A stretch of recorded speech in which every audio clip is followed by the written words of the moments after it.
Hi guys, it's me, Ruowen Huang. I'm going to continuously answer all the questions the best way I can. May not be the right answer, but the best way I can. So anyway, before I begin, let me first introduce myself. My name is Ruowen Huang. I'm an author, spirit coach, and also a psychic. Today we're going to continue answer this bucket of questions. I'm really hoping it go down, all right? But, let's see what we can do. How many questions we can ask.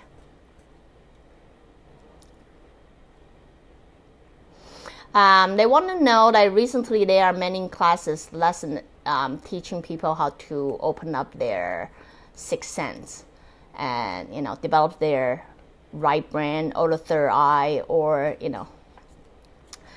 So how do we train our intuition, the muscle intuition? Hello. Hi, everyone. And how can we try not to overuse our logic, but also have a strong sensation of our intuitions, etc.? And how can we always connect with our spirit guide? Thank you. I think that to sum it up, you just want to know how to train your intuition, right? And how to keep the balance and how to connect with your spirit guide. Spirit guide is basically your greater self. In order to connect with your greater self, you do have to have some kind of balance. That is, you're not overuse your logic to analyze your life on everything. You have to trust your gut feeling, trust your instinct. Sometimes you have to exercise in a way so you know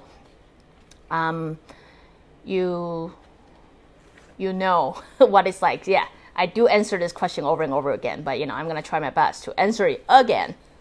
Hopefully one day you will get into people. So in order to connect with your spirit guide or really in tune with your intuition, you do have to let go certain amount of logical mind. Does that make sense to you? Like when your mind is constantly function in a way, everything has to make sense to you. You have to allow yourself to do things that simply doesn't make sense but feel right to you. So when you're able to peel out that part of you a little bit, not all the way, but a little bit, then you're most likely able to become more intuitive. So many ways you can exercise it. Many ways, I say the best way, the most harmless way is to guess who's calling you.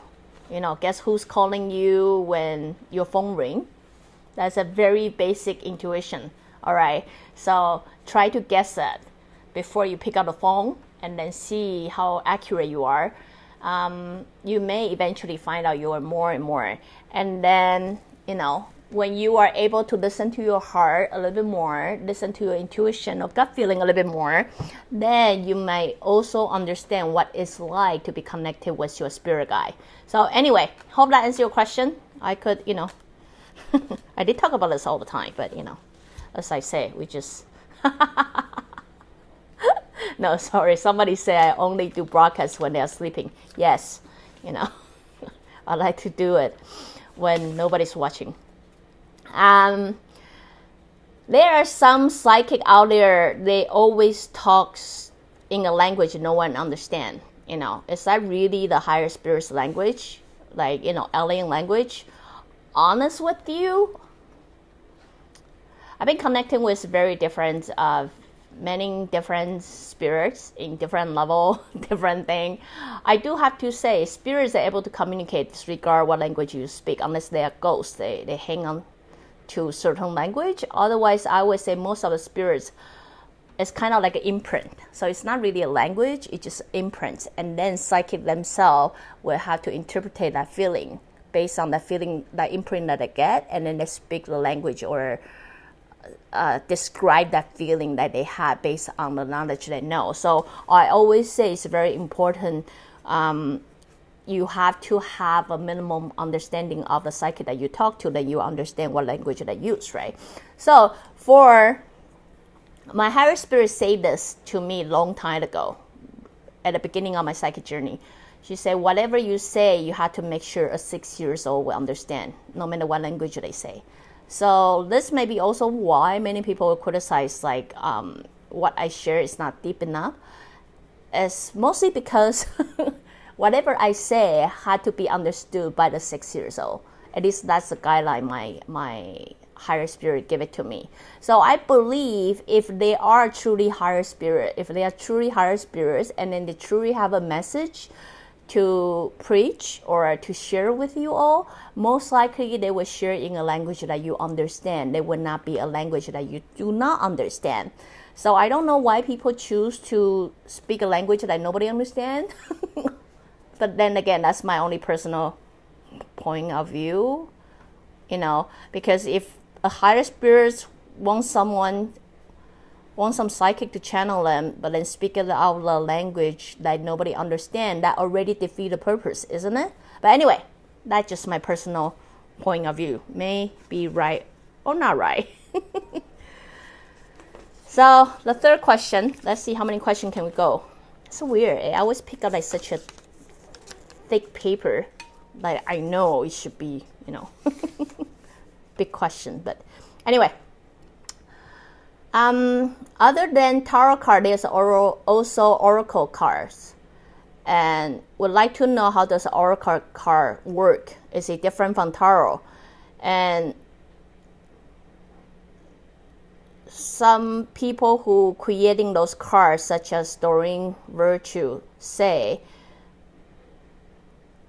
the time when you pick up the card, you want to receive the guardians. Sorry, the reason I stalk is because the language translation, I kind of have to translate along the way. Basically, what it says is the guidance for the cards that come from the higher source. So people want to know if when I'm picking up a card and I pray to the higher source, will that help? If my card being touched by other people, does that mean I'm not showing respect to any higher spirits? I really don't know how to answer this question in many ways. I seriously believe it doesn't matter oracle card, tarot card, or angel card, or whatever card that is. It's basically, I mentioned that before in the previous episode, it's more like a cue card.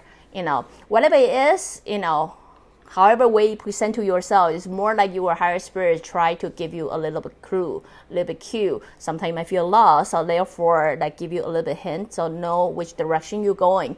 So to me, I might be wrong again. It doesn't matter what kind of form of the card. It can be oracle card or the tarot card. The functionality is the same, right? But based on my past experience, I did do a couple experiments on various cards. I do realize the person who picked the card does matter, which I answered in your previous Q&A as well.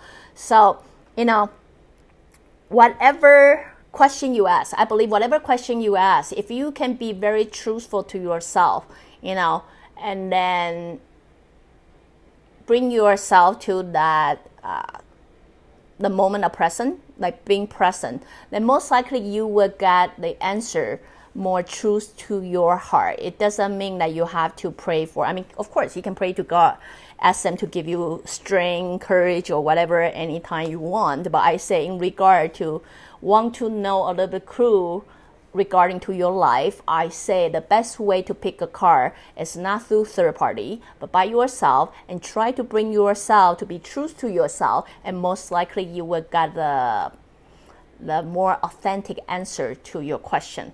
So anyway, hope that would answer your question. And the last question, not a card reader, they're very careful about other people not touching their card. I do understand why, because sometimes some people's energy would influence their card. So I don't think it's not showing respect to your guard, higher spirits and all that, but I would say it's more like a way of protecting their card to keep it clean, especially if they are reader, right? They want to make sure is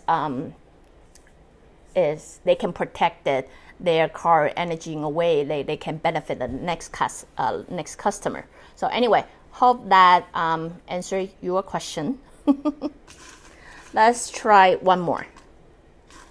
One more question, smaller one. One more smaller question.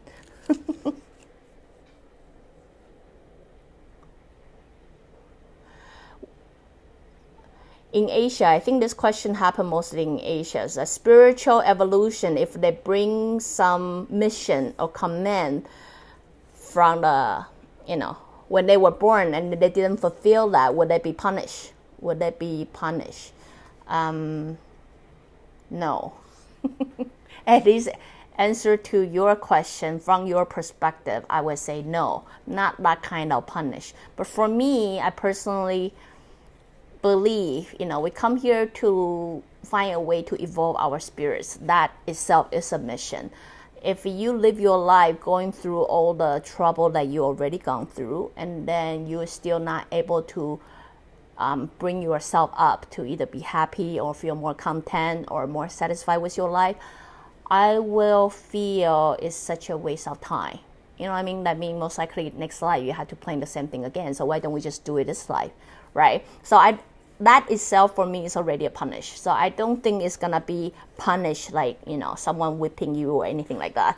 So hope that answered your question. Again, if you like what I'm doing, you can always join me live on Facebook or go to subscribe my YouTube channel or my website ruowen.com. Till then, next time, bye.